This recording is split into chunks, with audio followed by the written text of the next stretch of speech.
Ngā mana e ngā reo, e aku rau rangatira, nau mai haere mai, whakarauika mai ki roto i tēnei whare ako aipurangi o ako panuku. A koe nei te reo o ako panuku e whakarangatira nei, e whakanui nei a tātou kua puta i ngā ringa o te mate karauna, ara e kimi tonu nei o tātou waiwai roto i ngā paeke ke tanga o te wā. Kai era kua riro i te ringa o mate o aitu wā i roto i ngā wiki i rāhui i motu nei te noho o ki rā, koe nei tātou te hunga ora, e hui hui nei ki te whakanui a rātou kua wehe, ki te whakaki hoki i ngā whāruarua kua whakarerea mai. Ngā mana ki tanga kia tātou katoa. Welcome along everyone to this Ako Panuku live webinar on using student wellbeing data to inform teaching pedagogy.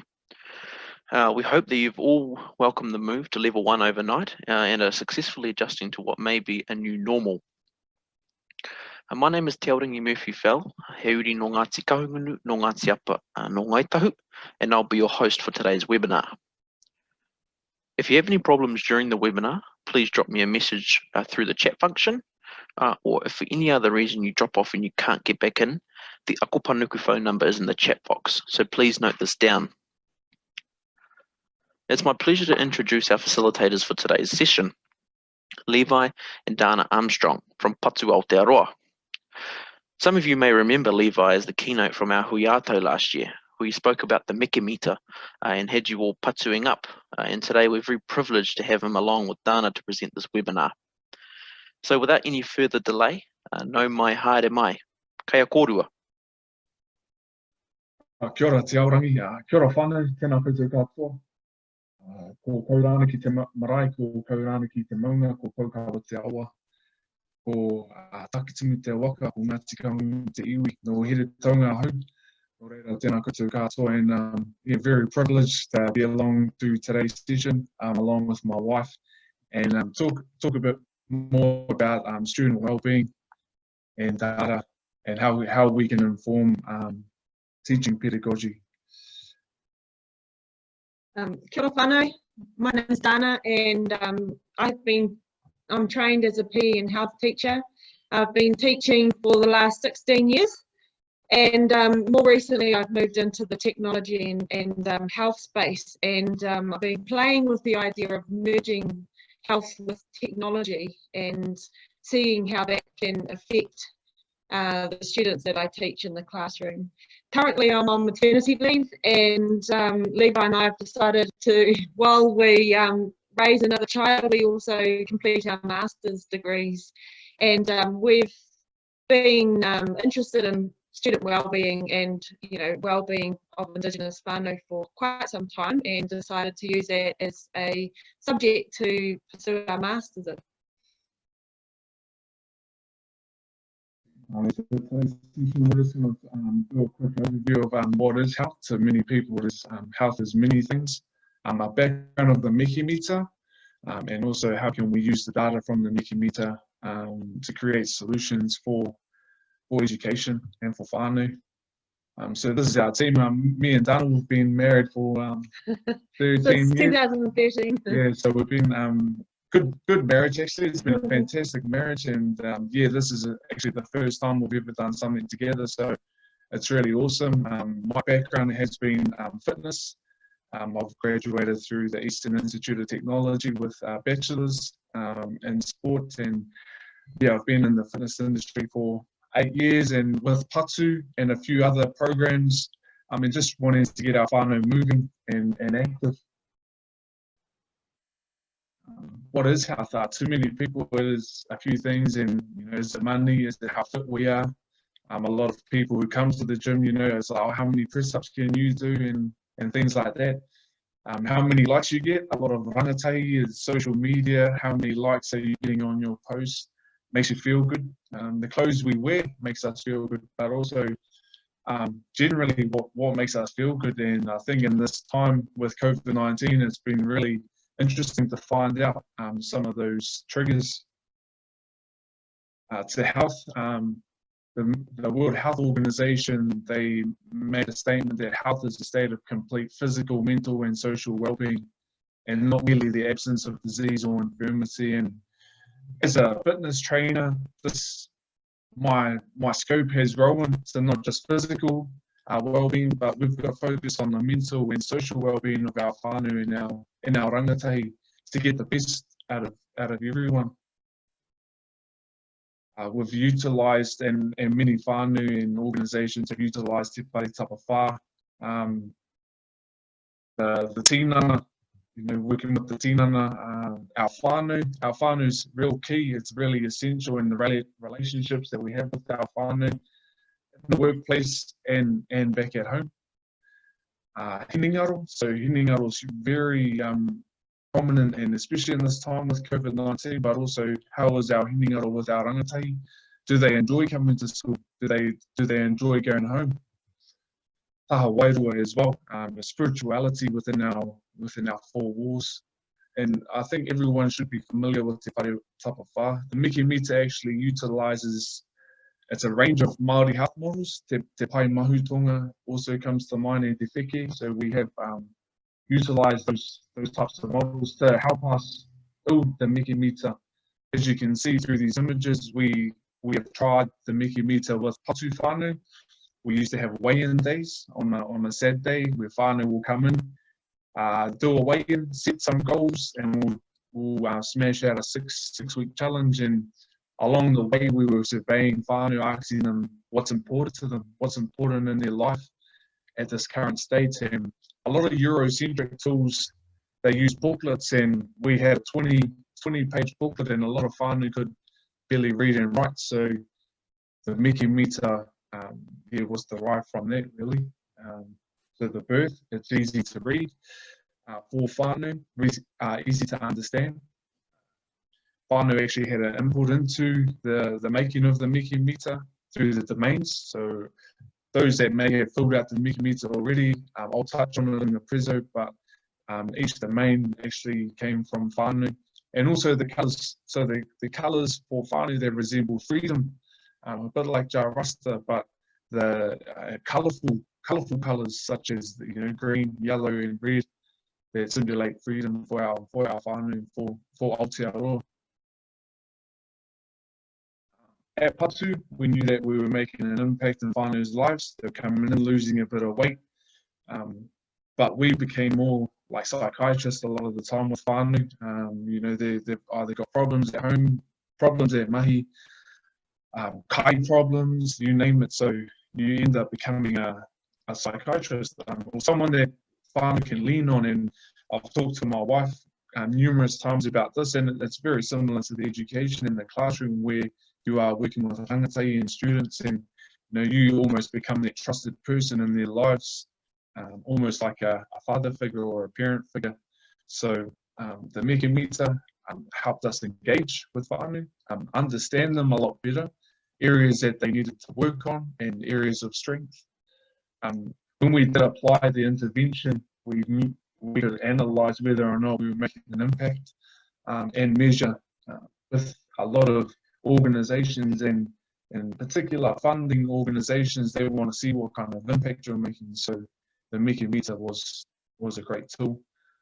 This is the Miki Mita in a paper-based form. So we've got 3 elements: hinengaro, whānau, whānau ora, and tinana.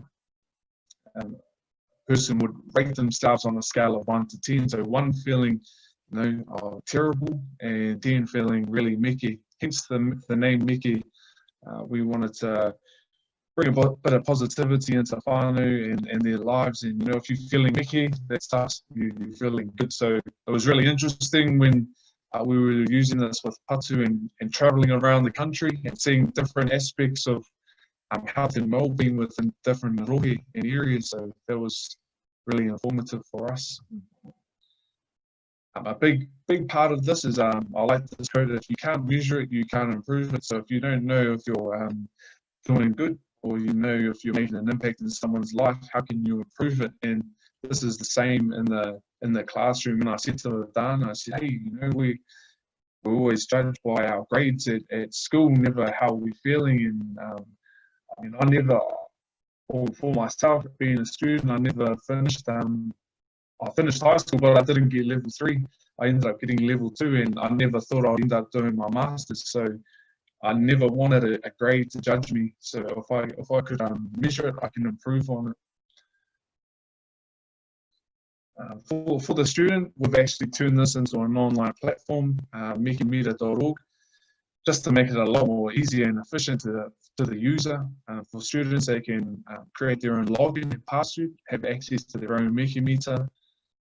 They can also see their results through the online login.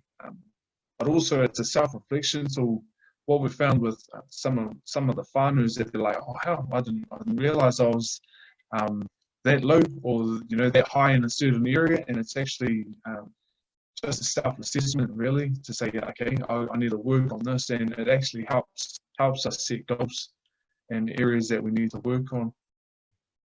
I've pulled this up from one of our Mekimeta in the classroom studies.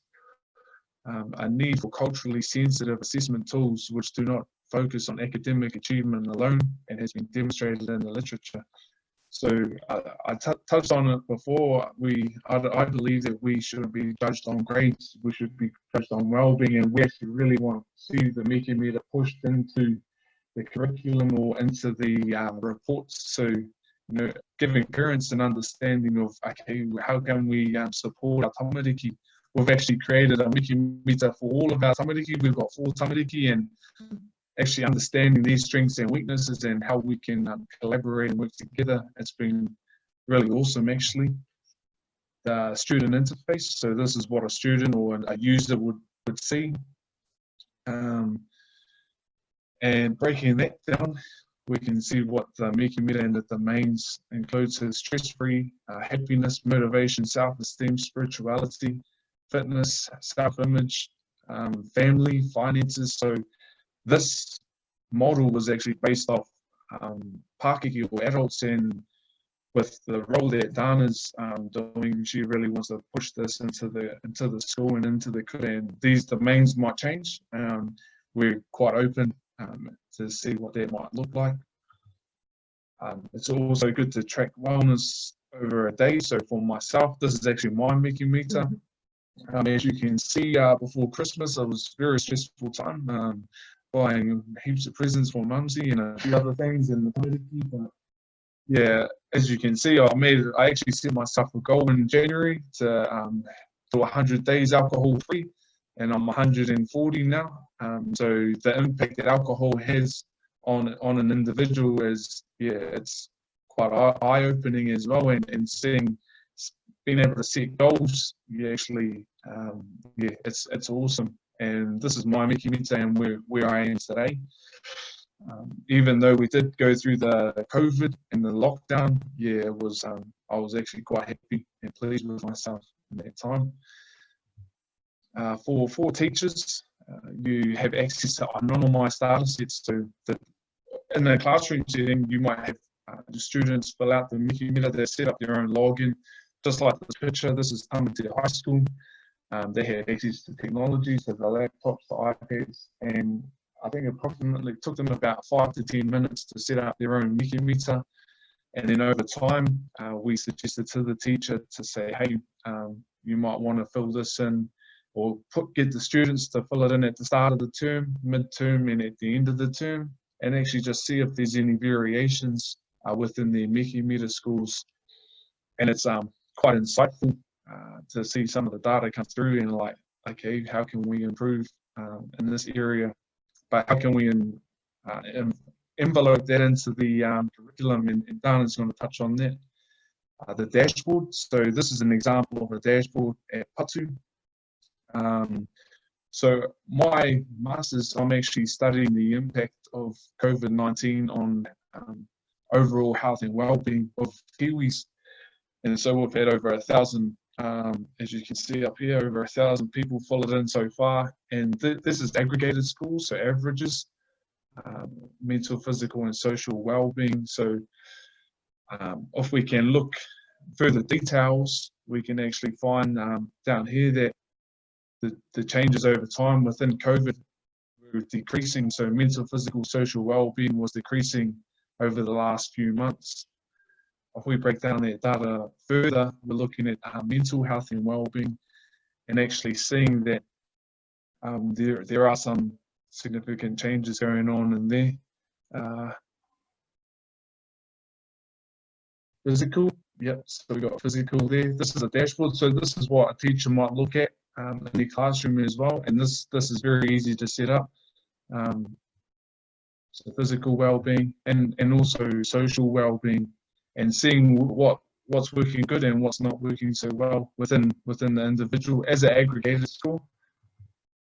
And then doing some comparisons, so you could even break up that data to non-Māori and Māori, and looking at different aspects, and you know why are whānau or Māori particularly high in this area compared to non-Māori, etc.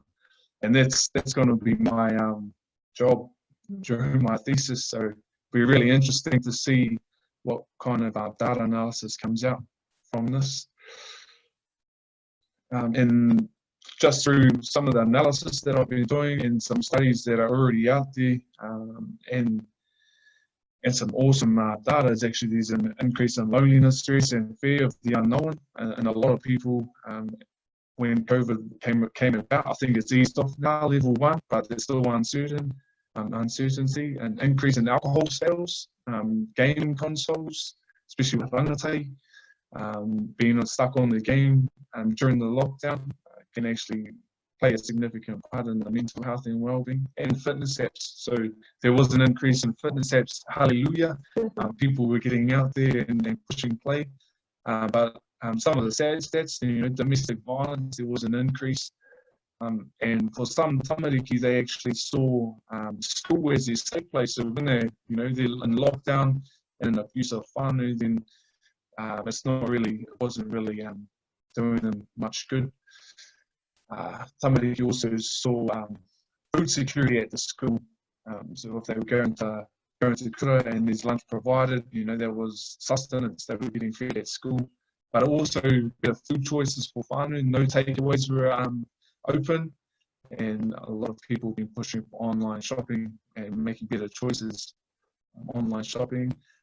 The impact on the low socioeconomic communities and those that are attending school. So once schooling had to be provided at home, a lot of whānau may not have access to technology, even the internet. So that had a huge part to play in their learning abilities. But also there were some studies that showed the impact of a 6-week break. So a 6-week break over the Christmas period, and our kids have pretty much had another dose of a 6-week break, and what kind of impact that has had on low socioeconomic communities, but tamariki that are coming out of this community. So that's me in a nutshell. And then the Miki Mita, and if there's any questions, just hit us up. I'll pass it over now to my CEO, the boss. Okay, so a really awesome man by the name of Nelson Mandela talks about education as being the most powerful weapon which you can use to change the world. And I don't think, personally, I feel like our schools are not doing everything they can to really acknowledge the power they have to change lives for rangatahi in particular. Adolescence and childhood are the stages of development where the brain is most malleable, and currently we seem to be filling it with knowledge that the powers that be deem to be essential for learning. However, we're not teaching students how to look after themselves and how to be healthy. And health is a subject that's only taught up to year 10 compulsory as a subject, and some schools don't teach health beyond level 5 of the curriculum. So there's 3 years of schooling where students have the option of taking health, but only if it's offered as a subject. We'll get more into that a bit later, but schools are really diverse communities with a wide range of physical capital, which includes buildings, books, and other resources. Human capital, which includes knowledge and skills. And within that, students come to us with a lot of knowledge that we could be using to tap into to reinforce the learning. and also social capital, which includes relationships and connections between people. There is now a strong body of evidence to support the notion that social capital, defined here as expectations and interactions that promote trust, respect, value and collaboration, impacts significantly on the quality of learning environment and specifically the well-being of both students and staff. In order for students' well-being to improve, teachers need to feel like their well-being is important. If schools focus on the well-being of their teachers, a flow-on effect will occur and student well-being will be ultimately enhanced. It's just inevitable. So how can we build social capital? Student wellbeing is central to successfully implementing the New Zealand curriculum. It's actually one of the focus areas. A focus on wellbeing ties together the curriculum's visions, principles, values, key competencies and learning areas. Wellbeing clearly positions learners and their development as confident young people at the centre of what schools do. So we really need to prioritise wellbeing, and I'm sure that after lockdown has happened, schools are becoming a lot more relaxed in terms of what they're assessing, and they're focusing more on wellbeing, which is just brilliant to see. Social capital is about the quality of the connections, so investing time and energy into improving those relationships is key to promote wellbeing in your classroom. What I've just said there. So how do we use student wellbeing data to inform teaching pedagogy? So traditionally teachers use their teaching time to prepare their students for some form of assessment. So that's how we measure what we teach. We have an assessment. We start a unit, we find out what they know, we do some teaching, and then we assess what they've learned at the end. In essence, we're measuring what they've learned, we've measured their progress, and we're basically seeing that the students have met the standard and can move on to the next task. But only those students who have learned how to excel academically are able to perform well during this assessment. So it only fits a small group of students. And it's not suited to all students.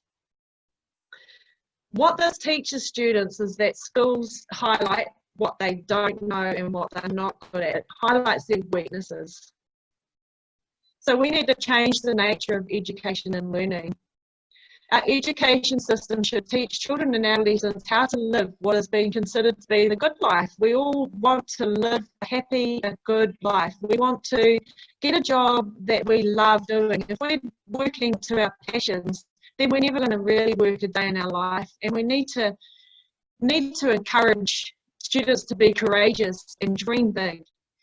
Because a life infused with meaning, purpose, love, virtue, character, connectedness, health, and a sense of self-efficacy, autonomy and mastery is just gold. Previous studies have shown that, sorry, I'm just moving my notes, that without whole school cultural and pedagogical shifts, wellbeing interventions are often ineffective, and at times they interfere with the learning. Wellbeing interventions in school are most effective when they are not limited to one classroom, but rather when they permeate all facets of an educational institution. So we're not just focusing on the students, but the teachers are embracing wellbeing, the staff, the leadership team, the existing academic subjects and extracurricular activities are all embracing wellbeing. The starting point for building a supportive, respectful and connected school culture is to help a school community clarify and reach agreement about the values that guide their practices. So we basically are deciding on what we want to value and what we want to make the pinnacle of educational success to be. And how can we use the data? So teachers have a lot of data already. We know about attendance, and we know that students often vote with their feet. So if they're not turning up to a class, we can probably guess why. But do we really know? Mental well-being determines to a large extent whether rangatahi attend school frequently or not. I believe that they are not always simply truant. When they feel connected to their school and its teachers, they are more likely to attend regularly. Anxiety and depression can predict school absenteeism, but will not and does not predict students' grades or abilities.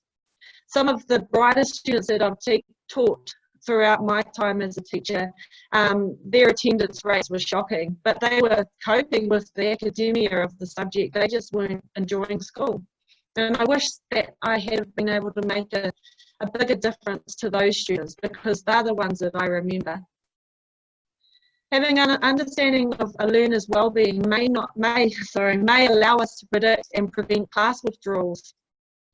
If a student is removed from class, the Wikimedia could provide valuable insight into what happened and what has been happening in the life of that child. So there could be a history, and we just, at school, we end up with, you know, the event that forces the child out of the classroom. But if we were able to predict a history of things happening for that child, we may have been able to prevent them from being removed from the class in the first place. The Wikimedia could also inform lateness and truancy. Did the child have enough sleep last night? How has their diet and exercise been? Have they been able to keep up with the schoolwork and life balance? Health is only taught up to year 10 or level 5 of the New Zealand curriculum. When students reach senior school, it is an option to continue with health as a subject, and only if it is offered by the school. A siloed education system is still the way to go. Is it fair to allow students to only select 5, 6 or 7 subjects? Is it fair to have subjects that are compulsory? Is it feasible for each subject to focus on core skills rather than content? So if we were to focus on well-being and expand out into different curriculum areas, I feel that the student would get the most benefit out of it, because it could be different for every student. The terminology and language that teachers use is also important. Alongside well-being, we should be enforcing a growth mindset amongst our rangatahi, so that they know that success and failures are not a fixed state.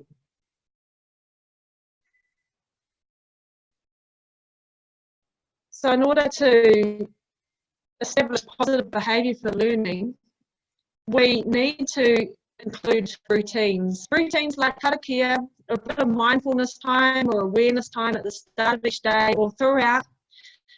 We know my 10-month-old son loves routines. He thrives, and when something's out of routine, he really doesn't cope. So having a routine in each classroom would really help students to focus and hone in on their well-being. Having empathy and identifying what others are feeling or thinking. Showing and teaching empathy is important, and empathy is very different to sympathy. There's a YouTube clip by Brene Brown talking about empathy and sympathy that I really encourage everybody to watch, because it's mind-blowing how the differences have been described, and it really makes sense. Having self-awareness, so understanding what the personal talents of your students are, their strengths and what their limitations are, and having that growth mindset again really hones down into ensuring that failure isn't a fixed state for students. We need to teach them how to cope with their emotions, especially in the adolescence stage. I've had so many issues with students not being able to cope with their emotions and then within their relationships, and really focusing on emotion management and how to manage yourself safely in the classroom. Communication is key, being active and constructive with your interpersonal communication, but not just what you say. It includes, you know, the way you look, the way you, your body language. You know, I frown a lot, so a lot of students think that I'm angry, whereas that's just my resting face. But being open to that. And interpersonal relationships, encouraging the whānau to come in, encouraging the whānau to participate in the learning with their children. You know, we've got to remember that our whānau have very different attitudes about school than what we're trying to foster and encourage for our students. So really breaking down those barriers that whānau have with coming into the classroom is key. Creative thinking. So this is one of the 21st century skills that we are trying to encourage and grow within our students in the classroom, being able to think creatively and being able to create opportunities for employment that may not be here. We know that our students are getting prepared for jobs that don't even exist yet. So having them to think creatively about their opportunities is just so powerful. Being able to think critically as well, especially that is so important in the age of the internet, because students can see something online and they just believe it straight away. So encouraging them to think critically and not just accept the first article that they come across as being the truth. Being able to make decisions and being able to action those decisions is just so important. Encouraging them to be courageous and being able to solve problems, accessing effective methods to solve theoretical and practical problems. Play-based learning is still relevant for adolescents as it is for children. And then we finish with this lovely quote that Levi found off the Patch Adams movie. That the good physician treats the disease, the great physician treats the patient who has the disease, and that is relevant in the classroom as well. The good teacher treats the child, or treats the subject, or teaches the subject. The great physician or the great teacher teaches the child who is in the classroom or in that subject area. Hope that makes sense. Morena, kia ora whānau. Yeah. Kia ora kōrua. Aroha mai whānau, if you experienced any audio issues during that, we seem to have a couple of you with some problems. But so if Dana and Levi, if I can get you to sit slightly closer to your computer, that'd be awesome. We have had a couple of questions come through during the webinar and prior to the webinar as well. One of them was around, can you just clarify if the Mechameter costs or if it's free? Yeah, it's free in the schools, so we've pushed it into the schools free of charge. We've got a bit of support there from Vodafone Foundation, so they see the real benefits of it, and yeah, it's free, so free for kura. And is there an age that you think is most appropriate for tauira to start using the Mechameter?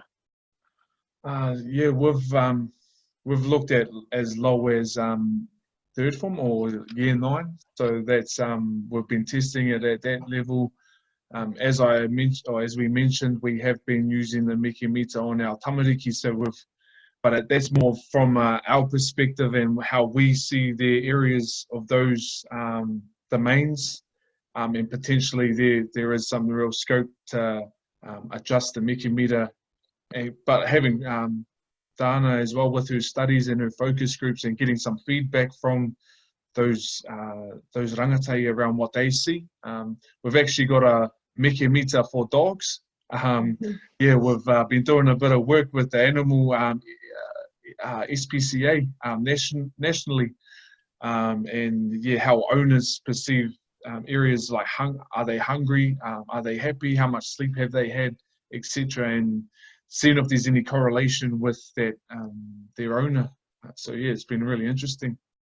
Interesting. And this is a question for both of you.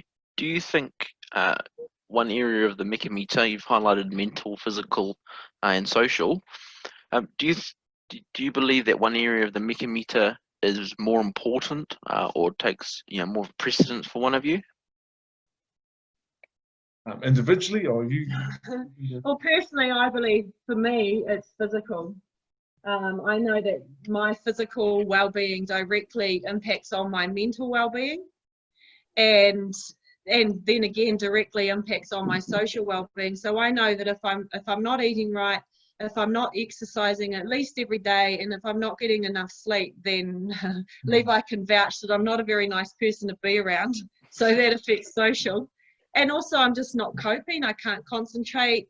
I'm not able to communicate effectively. So there's my mental and emotional well-being shot too. But I do believe there's a balance, and it's important to acknowledge each area separately, and ensuring that you've you've got each area adequately, you know, you're paying enough attention to each area, I think is important. But for me, definitely it is the physical well-being tends to impact on the other areas and my total well-being a lot more directly than the other two. Yeah, I think it's been really interesting too, because being a husband to a teacher and actually seeing her come home from school, and you know, is she going to be in a good state, or is she tired, things like that, where you know, how can I help my wife in actually understanding her miki mita as well? So we actually want to create a whānau miki mita where we are, you know, working to each other's strengths and weaknesses. But for myself, I thought, you know, being a gym bunny and always trying to do exercise every day, but then having that balance, and I've actually pulled myself back, slowed myself down, and trying to make balance across all those domains. With Patu, you know, we were traveling the country for a good 18 months, and yeah, it took a toll on me, and it took a toll on my whānau, and actually, hey, Levi, fill in your miki mita, how are you feeling, and just being self-aware. If you're not self-aware, then it really comes down to the individual whether or not they want to make that change. Yeah. Cool. A couple more. Have you had any examples, or can you think of any examples of how a kaiako or a tumuaki might change their approach, or their, you know, to teaching based on the data that they have received? Sorry, can you repeat that? I'm sorry, I was reading the question that came through on the. Oh, sorry. Yeah, I'll ask that question in a minute. But for this one, have you had any examples, or can you think of any examples of how a kaiako or a tumuaki might change their approach to teaching or leading on the basis of the data that they've got or received from the miki mita? Sure. So at Tamatea High School, which is where I teach, I'm currently on maternity leave from that. But yeah, we first got feedback from the students about where they were at, what their goals were, what they wanted to achieve by the time they've left school. And we got that feedback, and we restructured some of our subjects. Obviously, we were restricted by the powers that be into what subjects we taught, but we made health a lot more accessible. So now health is a standalone subject, and it's not mixed in with the PE and health curriculum. It's a standalone subject that's taught individually. And we have a better following through now of students who are taking health through to year 13. What we did was we peeled back our values, and a lot of schools these days use an acronym called PRIDE. So those are our key values. So the P stands for participation. I would personally like it to be standing for perseverance. I think, you know, we can work on participation on the whole, but perseverance, to really have that grit and determination to stay fast to something when it gets challenging is, you know, it's so crucial to well-being. The R stands for respect, the I stands for integrity, D is for diversity, and E is for excellence. And so if we ever have a problem in the classroom with a relationship breakdown, then we go back to those values, and we ask the student and the teacher, we explore which values were broken and what we can do to fix those values. So that's been really key for us, is to coming back to an acronym that works for your school. And it's basically like a code of conduct, but not it's not as strict and I don't know the word, but yeah, it doesn't feel as harsh. It just feels like guidelines or protocols that we can all follow to be happy and to all be valued in the school.